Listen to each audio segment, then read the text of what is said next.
Hello guys, welcome back to my channel. In this video, we will study about fundamentals of human geography book of class 12th, chapter 5 primary activities. So, let's begin the chapter. First point है हमारा human activities which generate income are known as economic activities. जो भी हम काम करते हैं अगर उससे इनकम जनरेट होता है तो वो क्या कहलाता है? इकोनॉमिक एक्टिविटीज़ कहलाता है. प्राइमरी एक्टिविटीज़ क्या होता है? Directly depend on earth resources such as land, water, vegetation, building materials and minerals. Primary activities क्या होता है? डायरेक्टली डिपेंडेंट होता है अर्थ रिसोर्सेज पे. जैसे हमारा हो गया लैंड, वाटर, वेजिटेशन और भी बहुत सारे. इसमें और क्या क्या आ जाते हैं जो हमें डायरेक्टली अर्थ रिसोर्सेज से मिलते हैं? तो हो गया it includes hunting, gathering, pastoral activities, fishing, forestry, agriculture, mining and enquiring. ये सारे क्या हैं? डायरेक्टली हमें मिलता है इन्वायरमेंट से. नेक्स्ट है हमारा point, people engaged in primary activities are called red collar workers due to the outdoor nature of their work. जो भी people engaged होते हैं प्राइमरी एक्टिविटीज़ में वो क्या कहलाते हैं? रेड कॉलर वर्कर्स कहलाते हैं due to their outdoor nature of work. Next topic है हमारा hunting and gathering. Hunting and gathering क्या होता है? Depends on immediate environment, animals for food and shelter and clothing, edible plants. वो किस चीज़ पे डिपेंड होते हैं? इमीडिएट इन्वायरमेंट पे डिपेंड होते हैं, एनिमल्स पे डिपेंड होते हैं for food, shelter and clothing, और एडिबल प्लांट्स पे डिपेंड होते हैं. नेक्स्ट है old occupation practised in harsh climatic condition. Small capital, low level of technology. Technology क्या होता है? प्रिमिटिव एग्रीकल्चर में बहुत ही ज़्यादा लो होता है. Practised in high latitude areas such as Amazon, Congo, south east Asian countries. कहाँ पे प्रैक्टिस किया जाता है? तो हाई लैटिट्यूड एरियाज़ में किया जाता है, जैसे अमेजन हो गया, कॉन्गो हो गया और साउथ ईस्ट एशियन कंट्रीज़ हो गए. In modern market some gathering is done such as leaves, barks, nuts, fabric, rubber, balata, gums and resins. अगर मॉडर्न मार्केट्स में अगर प्रिमिटिव एग्रीकल्चर के थ्रू कुछ जाता है मार्केटिंग के लिए तो वो क्या होता है? लिप्स होता है, बार्क, नट्स होता है, फैब्रिक होता है और भी बहुत सारी चीज़ें होती हैं. पेस्टोरलिज्म में हमारा फर्स्ट है नोमैडिक हर्डिंग. नोमैडिक हर्डिंग क्या होता है? Herders depend on animals for food, transport and shelter और क्लोथिंग. हर्डर्स किस चीज़ पर डिपेंड होते हैं? अपने एनिमल्स पर डिपेंड होते हैं, फूड के लिए भी, ट्रांसपोर्ट के लिए भी और क्लॉथिंग के लिए भी. Keep on moving from one place to another along with their animals. वो एक जगह से दूसरी जगह हमेशा मूव करते रहते हैं विद देयर एनिमल्स, अपने एनिमल्स के साथ. Each nomadic community occupies a well-identified territory. Variety of animals are kept in different regions. बहुत सारे एनिमल्स होते हैं, बहुत अलग अलग रीजन में अलग अलग तरह के एनिमल्स पाए जाते हैं. तिब्बत एंड एंडीज, जैसे तिब्बत और एंडीज में किस चीज़ों का हर्डिंग होता है? याक एंड लामास का होता है. आर्कटिक एंड सब आर्कटिक एरिया में रेंडेड. रेंडेड क्या होता है? बिग टाइप ऑफ हिरन होता है ये, डियर का बिग टाइप होता है ये. Core regions extending from Atlantic coast of North Africa through Arabian Peninsula to central China. The second region extends over the tundra region of Eurasia. Second region कहाँ होता है? Tundra region of Eurasia में extend किया है. The third region is found in Southwest Africa and Madagascar transhumance. Seasonal movement of people along with their herds to mountains in summer and to the plains in winter. Summer में nomadic herders कहाँ होता है? Mountains पे होते हैं. और winter season में कहाँ पे आ जाते हैं? प्लेन्स पे आ जाते हैं. एग्जांपल है गुजर्स, बकरवाल्स, काडीज एंड वोटियाज इन हिमालयाज. ये सब क्या है? नोमैडिक हर्डर्स हैं, उनकी जातियाँ हैं. The number of pastoral nomads is decreasing to imposition of political boundaries. ये नंबर ऑफ पेस्टोरल नोमैड्स, जो जितने भी नोमैड्स हैं, जितने भी नोमैडिक हर्डिंग पीपल हैं, वो डिक्रीज कर रहे हैं, वो अब हर्डिंग नहीं कर रहे हैं बिकॉज ऑफ पॉलिटिकल बाउंड्रीज़ की वजह से. New settlements plan by different countries, और डिफरेंट कंट्रीज़ जो न्यू सेटलमेंट्स प्लान वो कर रही है, ला रही है, उसकी वजह से क्या कर रही है? डिक्रीज़ कर रहे हैं, और बाकी दूसरे सेक्टर्स में दूसरे जगहों पे काम कर रहे हैं. नेक्स्ट है हमारा कॉमर्शियल लाइव स्टॉक रियरिंग। ये क्या होता है? It is more organised and capital intensive. तो ये कॉमर्शियल है चूँकि, इसलिए क्या होता है, मोर ऑर्गेनाइज्ड होता है, ये वेल ऑर्गेनाइज्ड होता है और इसमें कैपिटल इंटेंसिव भी होता है। Larger areas and divided into parcels. बहुत ही बड़े एरिया में किया जाता है और डिवाइड क्या होता है, किस चीज़ में बटा होता है, पार्सल्स में बटा होता है। Practised in permanent branches. ये परमानेंट ब्रांचेज में प्रैक्टिस किया जाता है। Animals are moved from one place to another. Animals क्या होते हैं इसमें, एक पार्सल से दूसरे पार्सल में मूव्ड किए जाते हैं। Number of animals are keeped based on capacity of pasture. जितना पास्चर होता है उसके अकॉर्डिंग क्या होता है, नंबर ऑफ एनिमल्स रखे जाते हैं, क्योंकि अगर चारा ज़्यादा नहीं होगा, अगर एनिमल्स से कम होगा तो एनिमल्स वहाँ पे भूखे रहेंगे, इसलिए जितने एनिमल्स होता है उसके कैपेसिटी के थ्रू पास्चर भी रखा जाता है। Animals are sheep, cattle, goats, horses and products are meat, wool, hides and skins. Animals क्या होता है, शीप होते हैं, कैटल्स होते हैं, गोट्स होते हैं और हॉर्सेज होते हैं।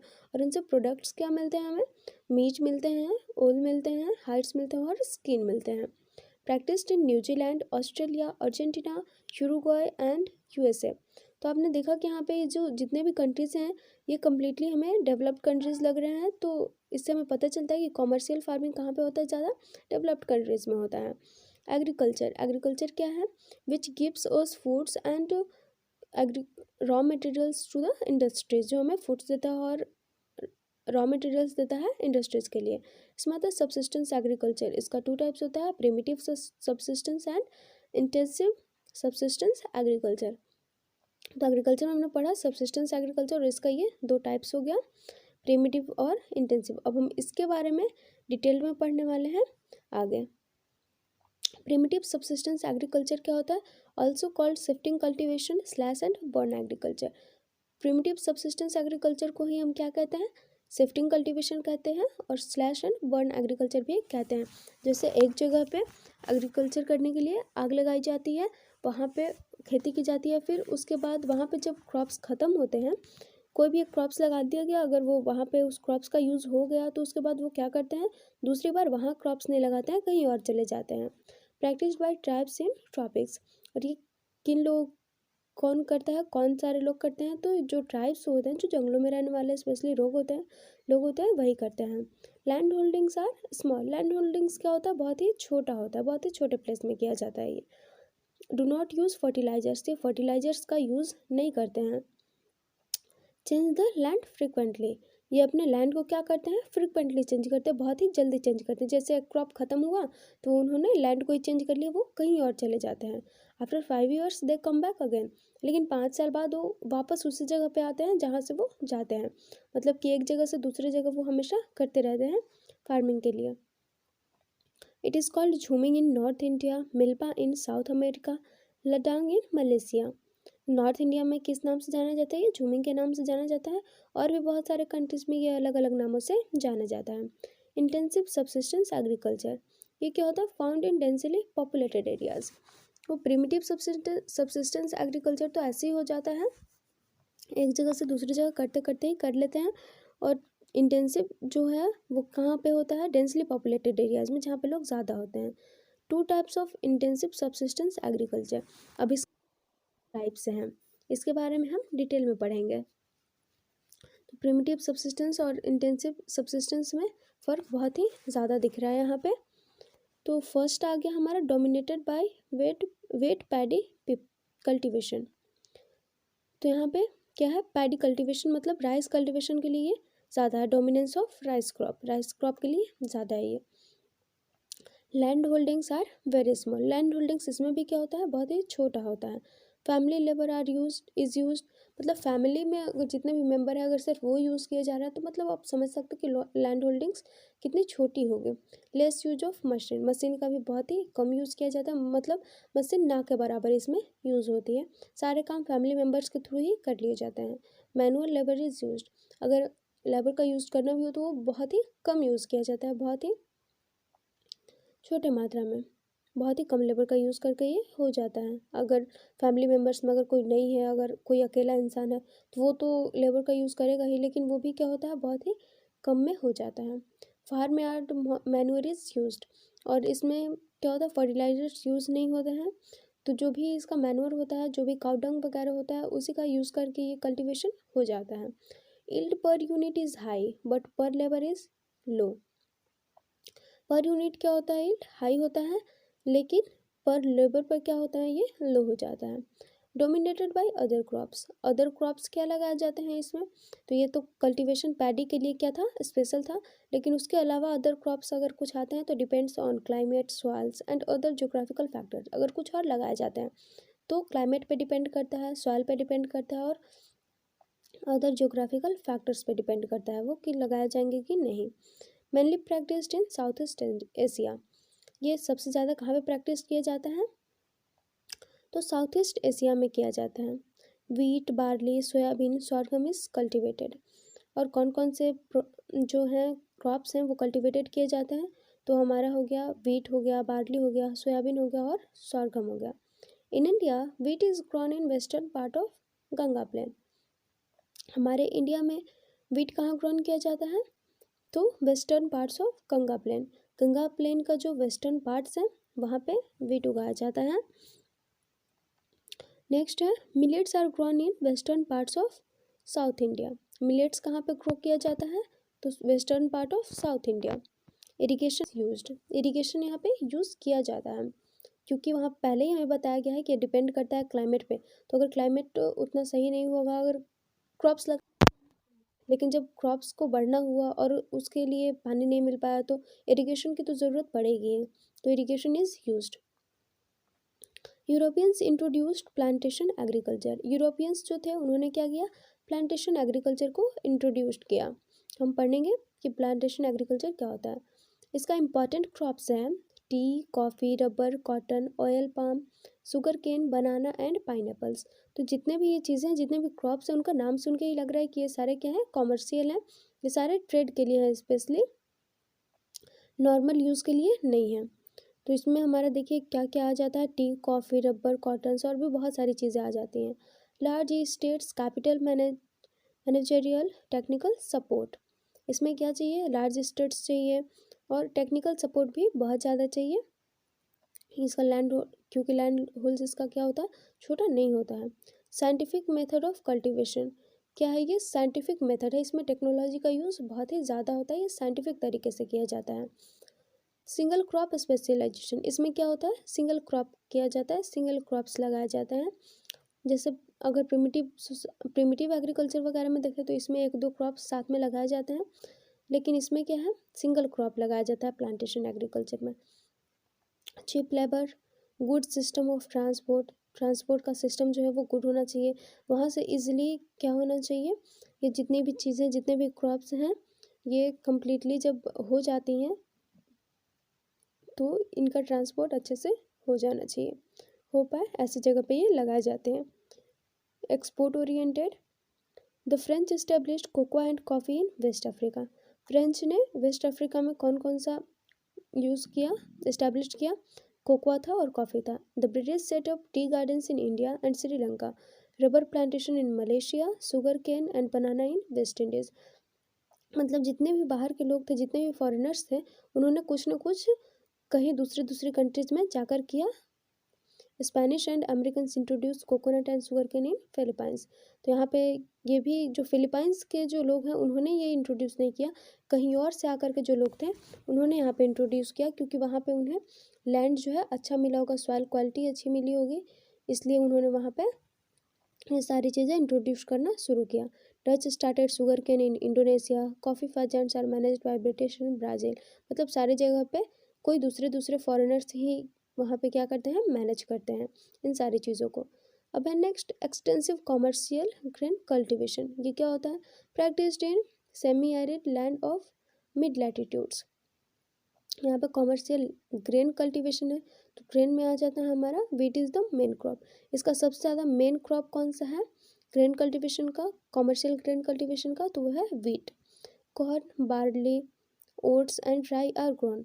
जो कॉर्न, बार्ली और ओट्स और राई है, ये भी यहाँ पे ग्रो किए जाते हैं, लेकिन ये नॉर्मली होता है। और मेन क्रॉप्स क्या है इसका? वीट है, कॉमर्शियल ग्रेन कल्टीवेशन का।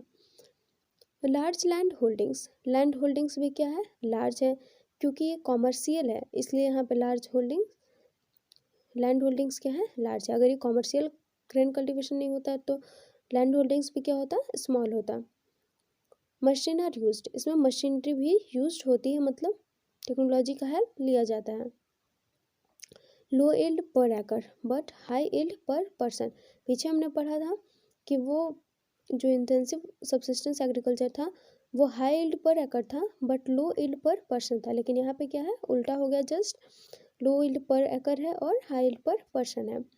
Practice in prairies, pampas, velds, down, Canterbury and plains, ये कहाँ पे किया जाता है? कॉमर्शियल ग्रेन कल्टीवेशन ऐसे तो हमारे इंडिया में भी होता है, लेकिन कॉमर्शियली कहाँ पे ज़्यादा होता है? प्रेरीज में होता है, पम्पास में होता है, वेल्ट्स में होता है, और भी बहुत सारे जगहों पे होता है। अब है हमारा नेक्स्ट डेयरी फार्मिंग। तो ये क्या होता है? Most advanced and efficient type of animal rearing. ये क्या है? बहुत ही एडवांस टाइप का है, इफिशियंट टाइप है एनिमल रेयरिंग का। यहाँ पे फार्मिंग किससे की जाती है? एनिमल्स की जाती है। हाई कैपिटल इंटेंसिव, इसमें कैपिटल इंटेंसिव भी क्या होता है? हाई होता है। Animal shed, storage facilities, mulching machines are used. तो यहाँ पे क्योंकि ये भी कॉमर्शियली है डेयरी फार्मिंग, तो यहाँ पे टेक्नोलॉजी भी एडवांस्ड यूज होती है, कैपिटल इंटेंसिव भी हाई होता है, और एनिमल्स के लिए फैसिलिटीज़ भी, उनके लिए मशीन्स भी अच्छे से यूज किए जाते हैं ताकि एनिमल रेयरिंग अच्छे से हो सके। Special emphasis is laid on breeding health care, animals के हेल्थ केयर का भी बहुत अच्छे से ध्यान रखा जाता है, बिकॉज अगर एनिमल्स का हेल्थ केयर सही नहीं रहेगा तो उनकी फार्मिंग सही नहीं रहेगी। हाईली लेबर इंटेंसिव, इसमें लेबर भी हाईली यूज्ड किए जाते हैं उनकी देखभाल के लिए।